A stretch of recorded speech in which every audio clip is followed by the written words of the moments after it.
আসসালামু আলাইকুম। বিষধর সাপ থেকে রেহাই পাওয়ার জন্য আবু হুরাইরা রাদিয়াল্লাহু তাআলা আনহু থেকে বর্ণিত, রাসূল সাল্লাল্লাহু আলাইহি সাল্লাম বলেন, যদি এই দোয়াটি কেউ পড়ে তাহলে বিষধর সাপ বিচ্ছু থেকে সে অবশ্যই পানা পাবে।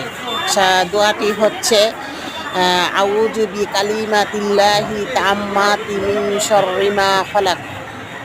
আউযু বিকালিমাতিল্লাহি তাম্মাতি মিন শাররি মা খালাক।